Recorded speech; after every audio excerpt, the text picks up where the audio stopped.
नमस्कार दोस्तों। आज इस वीडियो में हम कुछ दिखाएंगे नहीं, हम सिर्फ समझाएंगे उन सब स्टूडेंट को जो कि आईटीआई पास आउट करके अभी फ़िलहाल काम के लिए स्ट्रगल कर रहा है किसी इंडस्ट्री में। क्योंकि हाल फिलहाल में इंडस्ट्री में ऐसा एक सिस्टम हो गया कि मतलब एक्सपीरियंस रहेगा तो ही रिक्रूटमेंट होगा, बिना एक्सपीरियंस का लड़का नहीं रखेंगे वगैरह वगैरह।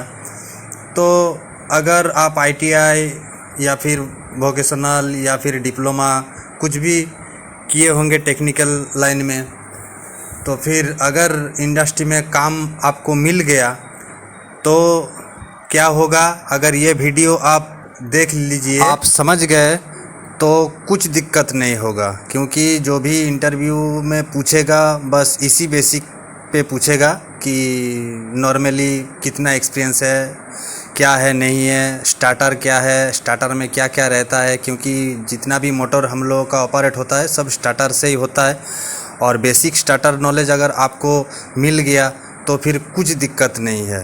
तो उसी स्टार्टर के आधार पे हम इस वीडियो बना रहे हैं, और देखिए पूरा वीडियो।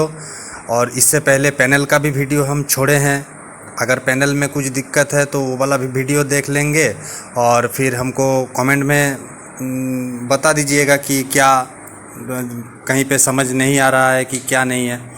बस इस वीडियो को अगर आप समझ गए होंगे तो फिर कुछ दिक्कत नहीं है, कहीं पर भी दिक्कत नहीं है, किसी भी प्लांट में जाइए कुछ दिक्कत नहीं है। तो पहले हम वीडियो दिखाएंगे, जो वीडियो दिखाएंगे वो है पैनल का। पैनल में स्टार्टर हम लोगों का जो लगा होता है normally doll feeder, doll starter रहता है, डायरेक्ट ऑनलाइन स्टार्ट डेल्टा भी रहता है, रिवर्स फॉरवर्ड भी रहता है। तो इंटरव्यू में उतना नहीं पूछता है, डॉल स्टार्टर का ड्राइंग बनाने पूछता है। तो चलिए पहले पैनल में जो स्टार्टर रहता है वो दिखाएंगे। तो पैनल में पहले ये SFU, on indication, off indication, trip indication, ये स्टॉप पुश बटन, ये ऑन पुश बटन, ये रोटरी स्विच लोकल पीएलसी के लिए चलता है। अब देखिए इसका अंदर में ये हो गया एसएफयू। एसएफयू का फुल फॉर्म है स्विच फ्यूज यूनिट। देखिए यहाँ पे पावर है, यहाँ पे RYB इनपुट हो रहा है और इधर RYB आउटपुट होके सीधा जा रहा है कॉन्टैक्टर में RYB, और कॉन्टैक्टर के थ्रू ओवरलोड रिले, ये ओवरलोड रिले है, ओवरलोड रिले के जरिए मोटर में जा रहा है। ये थर्मल ओवरलोड रिले कहते हैं, ये मोटर में चला जा रहा है। ये हो गया पावर सर्किट डायग्राम। अब आता है कंट्रोल सर्किट डायग्राम। तो कंट्रोल सर्किट डायग्राम का एक अलग ट्रांसफार्मर होता है जो कि 110 या 220 दोनों वोल्टेज का होता है। तो ये वाला जो स्विच देख रहे हैं भाया फेज होके एमसीबी में घुसता है, न्यूट्रल डायरेक्ट रहता है, और एमसीबी से आउट होके जो फेज है वो ओवरलोड रिले का 95 जो टर्मिनल है, देख पा रहे हैं इधर, ये टर्मिनल में इन होता है, और आउट होता है 96 में। 96 में आउट होके ये जो स्टॉप पुश बटन है, स्टॉप पुश बटन में कनेक्शन होता है, और स्टॉप पुश बटन के आउटपुट से एनओ में घुसता है, मतलब start push button, start push button के आउटपुट से ये कॉन्टैक्टर के A1 ये वाला जो पॉइंट है यहाँ पे आता है। और अगर न्यूट्रल के बात करें तो न्यूट्रल एक जो इंडिकेशन है, इंडिकेशन तीनों इंडिकेशन में जाता है, और जो कॉन्टैक्टर के A2 टर्मिनल है A2 टर्मिनल में घुसता है। ये हो गया कंट्रोल डायग्राम।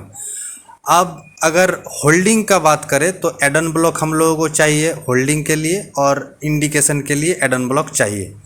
तो एडन ब्लॉक यहाँ पे ऐसे सेट हो जाता है ताकि जब कॉन्टैक्टर हम लोगों का होल्ड पिकअप ले तो एडन ब्लॉक भी उसके साथ पिकअप लेते हैं, और जो एनो रहता है वो एनसी हो जाता है, और जो एनसी होता है वो एनो हो जाता है। और जो यहाँ पे देख सकते हैं तीनों एनसी है और एक एनो है। तो हम लोग को होल्डिंग के लिए चाहिए एनो, तो तो हम लोग क्या करेंगे, इसका जो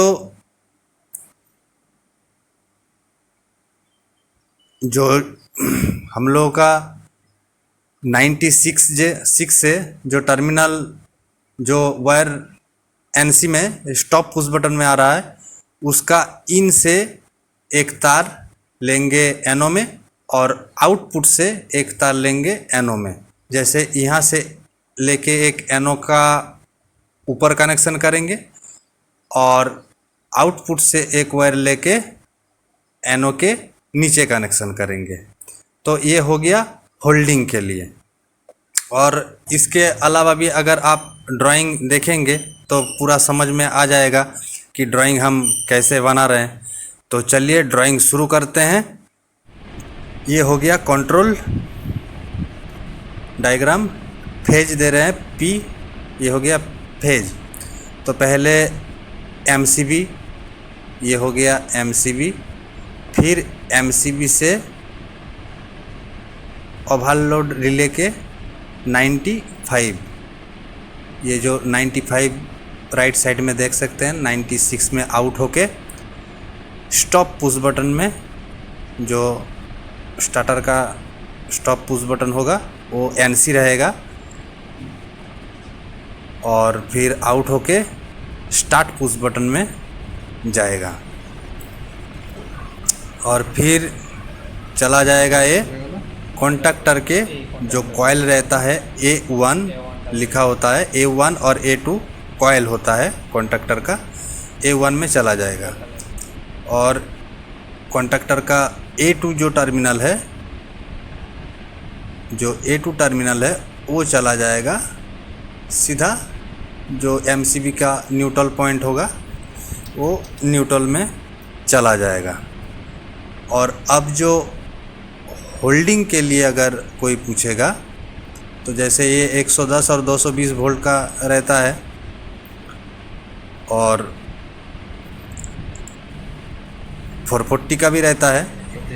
तो अगर होल्डिंग का बात करें तो ये जो 96, तो पहले हम एडन ब्लॉक लिख देते हैं। ऐसा एडन ब्लॉक है जहाँ एनओ एनसी रहता है, हम एक ही एनओ कर रहे हैं। आप ऊपर में देख सकते हैं ऐसा रहता है, किसी एक एनओ में देने से ही हो जाएगा। 96 में से जो आ रहा है स्टॉप पुश बटन में, वहाँ से एक एनओ में घुसाना है, और जो एनसी से आउट हो रहा है वहाँ से एक एनओ में घुसा रहा है। ये ओवरलोड रिले OLR जानते हैं, ओवरलोड रिले हो गया।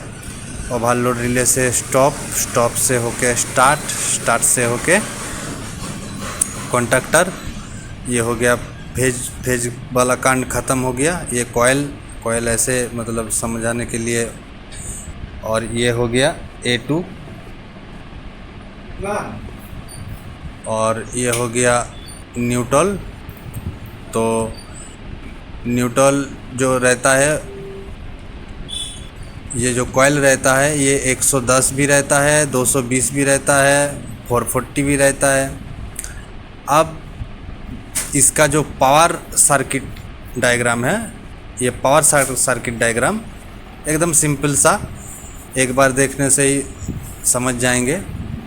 ये हो गया MCB या SFU, कुछ भी हो, RYB, रेड येलो ब्लू से 3 वायर लाके कहाँ पे देना है, कॉन्टैक्टर में देना है। कॉन्टैक्टर में लिखा होगा L1, L2, L3।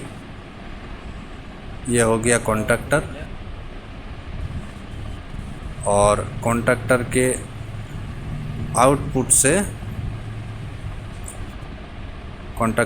आउटपुट से ओवरलोड रिले में जाएगा, थर्मल ओवरलोड रिले, जो कि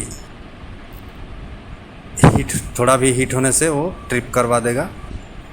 ये हो गया, ऐसा होता है ओवरलोड। यहाँ पे ट्रिप रीसेट होता है, स्टार्ट होता है, ऐसा रहता है। जो OR लिखा है वो रीसेट है, ऑन है, ऑफ है, और ग्रीन वाला ऑन है।